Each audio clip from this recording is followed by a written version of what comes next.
आपण बनवणार आहोत सांडगे. कोणी कोणी वडे पण म्हणतात आणि सांडगे पण म्हणतात. आम्ही सांडगे म्हणतो. हे उन्हाळी वाळवण आहे. हे सांडगे बनवून जर ठेवले तर वर्षभर चालतात. आणि हे सांडगे बनवण्यासाठी मी जेवढी मटकीची डाळ आहे तेवढीच हरभऱ्याची डाळ घेतलेली आहे. दोन्ही आहे ते समप्रमाणात घ्यायचं. आता हे आपण 8 ते 9 तास भिजत घालणार आहोत. भिजायला घालायचं. सकाळी करायचं असेल तर हे रात्रीच भिजायला घालायचं.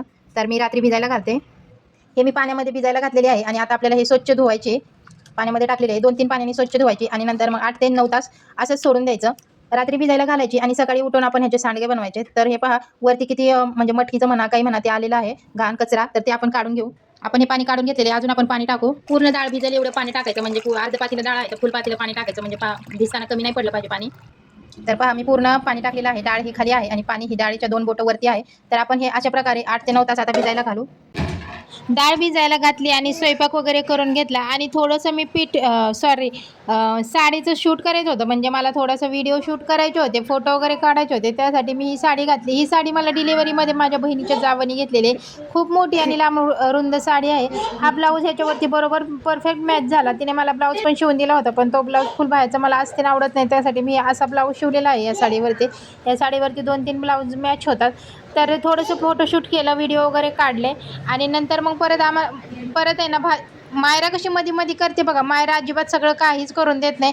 तिला असं वाटतं मम्मीनी साडी घातली म्हणजे कधी काढणं असं वाटतं. तिला वाटतं की मम्मीनी साडी घातली म्हणजे नक्कीच ही बाहेर चालली, म्हणून ती माझी साडी ओढायचा प्रयत्न करते. 2-3 व्हिडिओ काढायचे होते मला, पण बाबूला काही जमत नाही म्हणून मी स्वतः स्टँड लावला आणि व्हिडिओ काढत होते.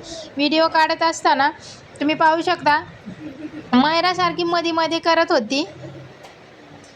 व्हिडिओ वगैरे शूट करून मला परत एडिटिंग पण करायचं होतं. आज मायराचे पप्पा पण लवकर येणार होते आणि आज काहीतरी खास स्वयंपाकाचं जेवणाचा प्लॅन मला करायला लावला होता आणि मला म्हटले होते आज तुम्हाला मी बाहेर फालुदा खायला घेऊन जाईन. रोज रोज घरी नाही, पण आज नक्की बाहेर फालुदा खायला घेऊन जाईन. तर मग व्हिडिओचं शूट वगैरे झाल्याच्या नंतर, साड्यांचं शूट वगैरे झाल्याच्या नंतर डाळ तोपर्यंत छान अशी भिजली होती. डाळ मी पाण्यातून काढली. तुम्ही पाहू शकता हरभऱ्याच्या डाळीचे 2 तुकडे सहज होतात आणि मटकीची डाळ तर काय 5 मिनिटात भिजते. त्याचा तर काही प्रॉब्लेमच नाही आहे. छान असं मी सगळं वाटण करून घ्यायला लागले.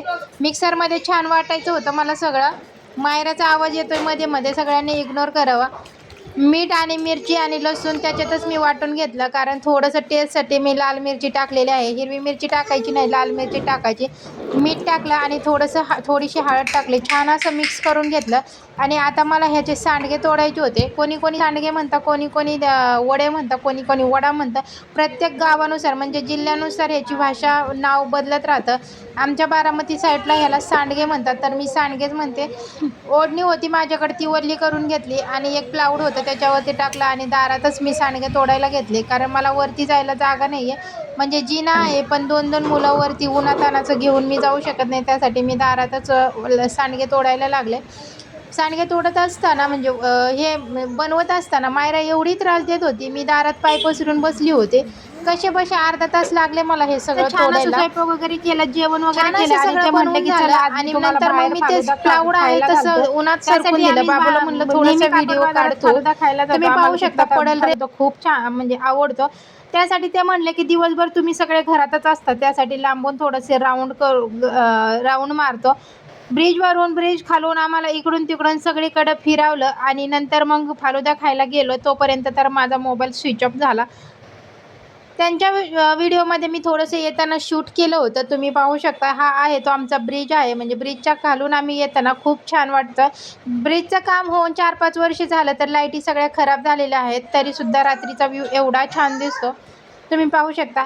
तर असा होता माझा आजचा व्हिडिओ. तुम्हाला कसा वाटला ते कमेंट करून नक्की सांगा. व्हिडिओ आवडला असेल तर व्हिडिओला लाईक, शेअर, सबस्क्राईब नक्की करा. माझे व्हिडिओ पाहत राहा आणि मला सपोर्ट करत राहा आणि मला भरभरून प्रेम द्या.